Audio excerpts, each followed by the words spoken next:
Hi guys, Freddy here. Well, I promised you an update last week after my last video about how we were gaming through the Coronapocalypse.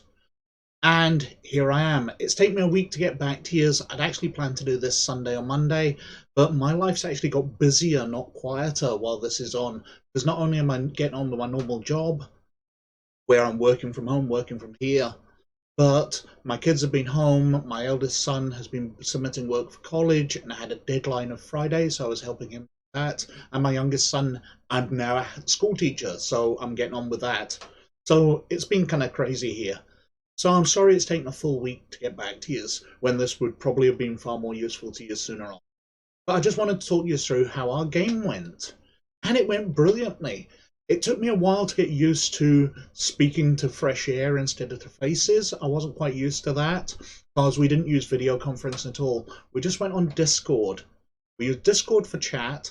We used Beyond D6 for gaming. Now, I just wanted to show you a few things, plus something that Evil DM showed off in his last video, which is fantastic for this situation.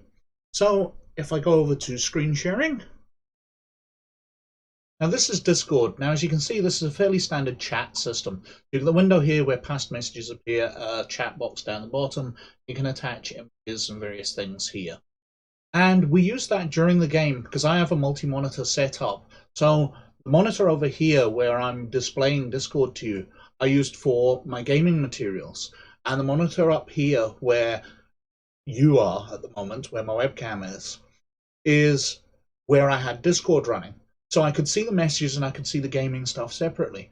And what my friends used was Discord to share images. So when they were running into a type of walker that they'd never encountered before, somebody did a Google for it, they brought out the picture so everybody could see it.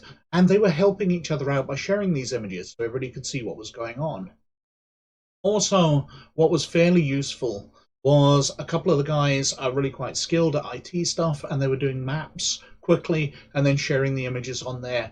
So as situations arose during combat and whatever, they'd draw out the map of the location, share it, ask me if it was okay, and that was working really well. I was very lucky to have some talented players backing me, because as we started to game, I have to admit I was a bit distracted. People not being there because we weren't using video chat, we were just using sound. And for about the first half hour, I was a bit thrown.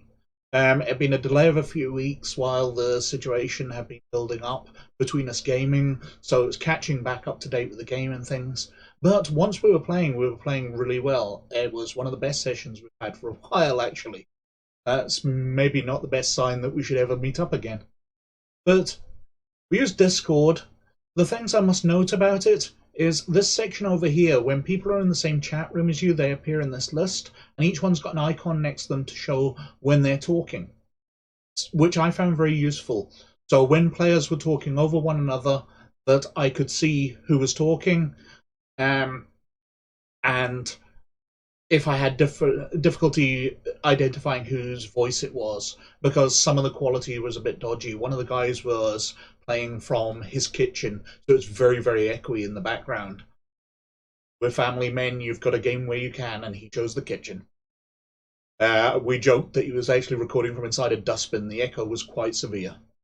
But that worked really well, so we could identify who was talking easily.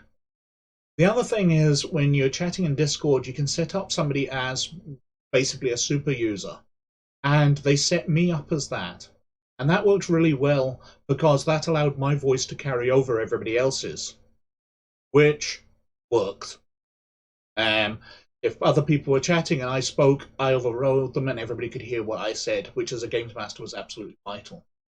Now for the game itself, as I said, we were using Beyond D6. I'm running the Dawn of Defiance campaign, and this is a Star Wars-based system. So we've got the panel here for everybody's initiative, a number of actions, what wounds they've taken. Then I've got my different players. Callan, Scaroth, Rocket, Chucky, Bronkel, Father Daigle. We've got their ship, which I've used Beyond D6 and RPG Gamer to design their vessel. their stats. We've got the scroll for the start of this adventure, and then I've got various things I've set up for tonight, because we're gaming tonight, including this map of the city showing where Entertainment Camp, Starport, Market Plaza, Point Gold are, which are important. But as I said, I've got other stats up here. Now, in a video from Evil DM, he shared a very useful way of sharing information, and I thought I'd go through that with you. He suggested using a Google presentation. So I've just searched for Google presentations.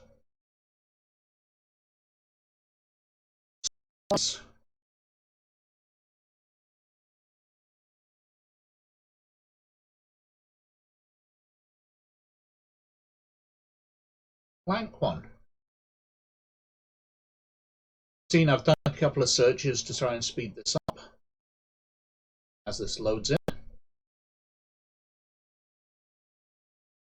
But by creating a Google presentation and then using the share features on it, all your players can see it as you update it, pretty much live. Apparently there's a few seconds lag, but not so much as to be important.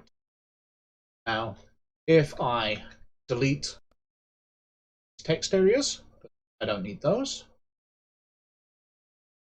And here, I've done a search for a rebel base. We will just use this one I've got here.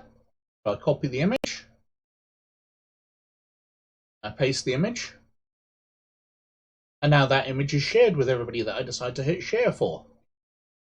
And to plot out battles, he suggested, so if we're having some battle droids, I copy it in, I paste it, let's resize it down to a sort of battle droid sized icon, and we put one there, and we go copy, paste, paste, paste.